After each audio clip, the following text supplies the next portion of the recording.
X's lawsuit accuses Media Matters of running a campaign to drive advertisers away. A U.S. senator calls for the public release of AT&T Hemisphere surveillance records. And did Spotify strike a deal with Google that let it skip Play Store fees? It's Tuesday, November 21st, and this is Engadget Today.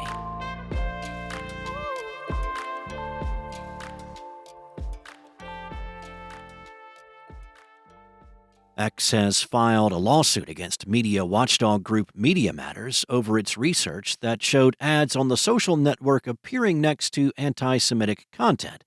Elon Musk promised to file a thermonuclear lawsuit against the organization late last week, following an advertiser exodus.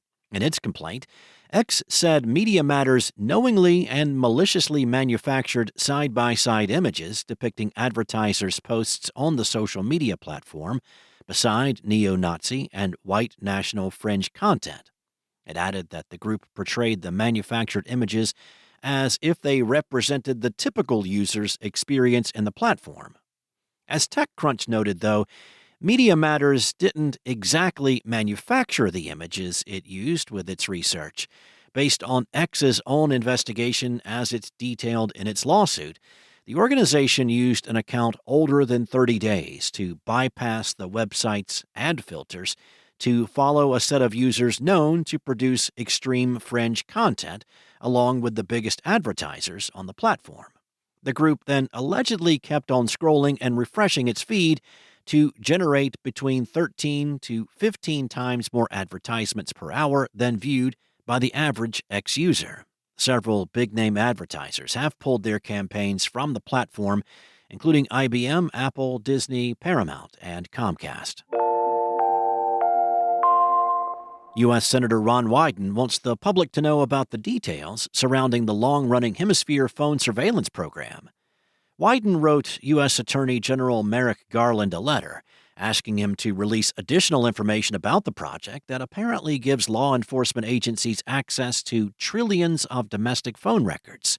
In addition, he said that federal, state, local, and tribal law enforcement agencies have the ability to request often warrantless searches from the project's phone records that AT&T has been collecting since 1987. The Hemisphere project first came to light in 2013 when the New York Times reported that the White House Office of National Drug Control Policy was paying AT&T to mine and keep records of its customers' phone calls. 4 billion new records are getting added to its database every day, and a federal or state law enforcement agency can request a query with a subpoena that they can issue themselves. Any law enforcement officer can send in a request to a single AT&T analyst based in Atlanta, and apparently they can use Hemisphere not just to identify a specific number, but to identify the target's alternate numbers, to obtain location data, and to look up the phone records of everyone who's been in communication with the target. The project has been defunded and refunded by the government several times over the past decade, and was even at one point receiving federal funding under the name Data Analytical Services. Usually, projects funded by federal agencies would be subject to a mandatory privacy impact assessment conducted by the Department of Justice, which means their records would be made public. However, Hemisphere's funding passes through a middleman, so it's not required to go through mandatory assessment. Spotify struck a special deal with Google that lets it pay no commission to Google when people sign up for subscriptions using the music streaming service's own payment system on Android. That's according to new testimony in the ongoing Epic versus Google trial, first reported by The Verge. As part of the same deal, Spotify paid Google just 4% commission if users signed up for the service through Google, far less than most other apps, which typically pay 15% for subscriptions through the Google Play Store.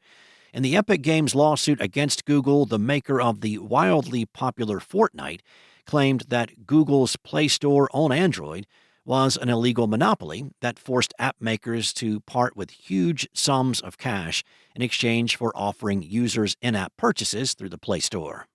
Epic filed a similar lawsuit against Apple in 2021, which it lost. Spotify initially supported Epic in its fight against Google and Apple, but in 2022, the company started using a Google program called User Choice Billing that let Android apps use their own payment systems in exchange for giving a reduced cut to Google. The special deal revealed in court showed that Google was willing to carve out even more exceptions for popular apps like Spotify. Thanks for listening. If you have a moment, rate and subscribe wherever you listen. Today's show featured journalism by Engadget contributors Mariella Moon and Pranav Dixit and was produced by Spoken Layer. Enjoy your day, and I'll be back tomorrow with more.